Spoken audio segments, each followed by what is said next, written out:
ओम नमो भगवते वासुदेवाय। इंद्र एकादशी का व्रत आश्विन मास की एकादशी तिथि के दिन रखा जाता है। इंद्र एकादशी का व्रत बहुत ही महत्वपूर्ण माना जाता है। दरअसल इंद्र एकादशी का व्रत रखने से भगवान विष्णु की कृपा तो मिलती ही है, साथ ही पितरों को मोक्ष भी प्राप्त होता है।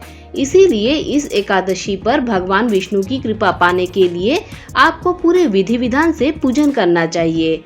आइए जानते हैं इंद्र एकादशी का व्रत कब रखा जाएगा। साथ ही जाने इंद्र एकादशी का महत्व, पूजन विधि और व्रत कथा। हिंदी पंचांग के अनुसार इंदिरा एकादशी तिथि का आरंभ 27 सितंबर शुक्रवार को दोपहर 1:19 पर होगा और 28 सितंबर को दोपहर 2:50 पर एकादशी तिथि समाप्त होगी। शास्त्रों के अनुसार उदया तिथि में जब कोई तिथि लगती है तो उसी दिन व्रत किया जाता है। ऐसे में इंदिरा एकादशी का व्रत 28 सितंबर को रखा जाएगा। दोस्तों, आइए अब जानते हैं इंदिरा एकादशी पूजा का शुभ मुहूर्त।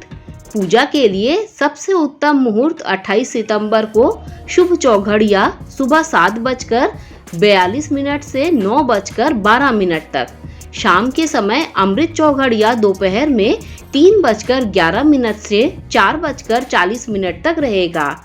इनमें से किसी भी मुहूर्त में आप पूजा अर्चना कर सकते हैं। दोस्तों, आइए अब जानते हैं इंदिरा एकादशी का महत्व। इंदिरा एकादशी का महत्व इसलिए भी अधिक है क्योंकि इस व्रत को करने से आपके पितरों को मोक्ष की प्राप्ति होती है और वह वैकुंठ धाम को जाते हैं। साथ ही इस व्रत के प्रभाव से खुद के लिए भी स्वर्ग लोक के द्वार खुलते हैं। इंदिरा एकादशी व्रत की पूजा विधि इस प्रकार है। पद्म पुराण में वर्णित विधि के अनुसार इंदिरा एकादशी का व्रत रखने से पहले दशमी तिथि के दिन पितरों का श्राद्ध करें। दशमी तिथि में ब्राह्मण, गौग्रास, कौवे और कुत्ते इन सभी को भोजन कराएं। साथ ही इस दिन किसी से चुगली आदि ना करें। दशमी तिथि में रात के समय भूमि पर शयन करें और अगले दिन यानी एकादशी तिथि में व्रत का संकल्प लें। इसके बाद स्नान आदि के बाद एक चौकी पर पीला कपड़ा बिछाएं और उस पर श्री हरि की प्रतिमा स्थापित करें। फिर भगवान विष्णु को वस्त्र अर्पित करें और उनके साथ माता लक्ष्मी को भी उन्हें भोग लगाएं। अंत में इंदिरा एकादशी की कथा का पाठ करें और फिर भगवान विष्णु और माता लक्ष्मी की आरती करें। दोस्तों, अब मैं आपको सुनाऊंगी इंदिरा एकादशी व्रत की कथा। धर्मराज युधिष्ठिर कहने लगे कि हे भगवान, आश्विन कृष्ण एकादशी का क्या नाम है, इसकी विधि और फल क्या है, सो कृपा करके कहिए। भगवान श्री कृष्ण कहने लगे कि इस एकादशी का नाम इंदिरा एकादशी है। यह एकादशी पापों को नष्ट करने वाली और पितरों को अधोगति से मुक्ति देने वाली होती है। हे राजन, ध्यान पूर्वक इसकी कथा सुनो। इसको सुनने मात्र से ही वायपेय यज्ञ का फल मिलता है। प्राचीन काल में सतयुग के समय में महिष्मती नाम की एक नगरी में इंद्रसेन नाम का एक प्रतापी राजा धर्म पूर्वक अपनी प्रजा का पालन करते हुए शासन कर रहा था। वह राजा पुत्र, पौत्र और धन आदि से संपन्न और विष्णु का परम भक्त था। एक दिन जब राजा सुखपूर्वक अपनी सभा में बैठा था तो आकाश मार्ग से महर्षि नारद उतरकर उनकी सभा में आए। राजा उन्हें देखते ही हाथ जोड़कर खड़ा हो गया और विधि पूर्वक आसन व अर्घ्य दिया।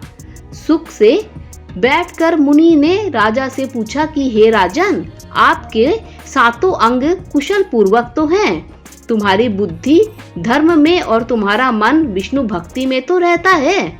देवर्षि नारद की ऐसी बातें सुनकर राजा ने कहा, हे महर्षि, आपकी कृपा से मेरे राज्य में सब कुशल है और मेरे यहाँ यज्ञ कर्मादि सुकृत होते हैं। आप कृपा करके अपने आगमन का कारण कहिए। तब ऋषि कहने लगे कि हे राजन, आप आश्चर्य देने वाले मेरे वचनों को सुनो। मैं एक समय ब्रह्मलोक से यमलोक को गया।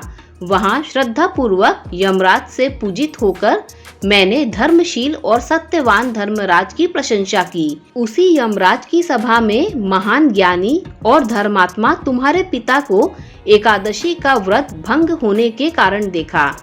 उन्होंने संदेशा दिया, सो मैं तुम्हें कहता हूँ। उन्होंने कहा कि पूर्व जन्म में कोई विघ्न हो जाने के कारण मैं यमराज के निकट रह रहा हूँ। सो हे पुत्र, यदि तुम अश्विन कृष्णा इंद्रा एकादशी का व्रत मेरे निमित्त करो तो मुझे स्वर्ग की प्राप्ति हो सकती है। इतना सुनकर राजा कहने लगा कि हे महर्षि, आप इस व्रत की विधि मुझसे कहिए। नारद जी कहने लगे, अश्विन मास की कृष्ण पक्ष की दशमी के दिन प्रातः काल श्रद्धा पूर्वक स्नान आदि से निवृत्त होकर पुनः दोपहर को नदी आदि में जाकर स्नान करें। फिर श्रद्धा पूर्वक पितरों का श्राद्ध करें और एक बार भोजन करें।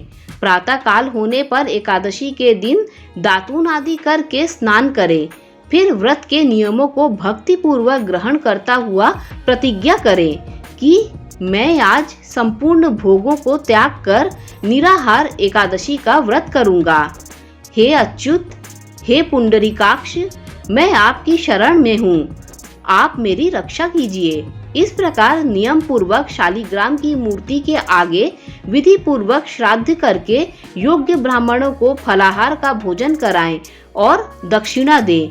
पितरों के श्राद्ध से जो बच जाए उसको सूंघ कर गौ को दे और धूप दीप गंध पुष्प नैवेद्य आदि सब सामग्री से ऋषिकेश भगवान का पूजन करें। रात में भगवान के निकट जागरण करें। इसके पश्चात द्वादशी के दिन प्रातः काल होने पर भगवान का पूजन करके ब्राह्मणों को भोजन कराएं।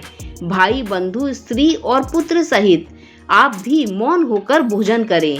नारद जी कहने लगे कि हे राजन, इस विधि से यदि तुम आलस्य रहित होकर इस एकादशी व्रत को करोगे तो तुम्हारे पिता अवश्य ही स्वर्ग लोक को जाएंगे।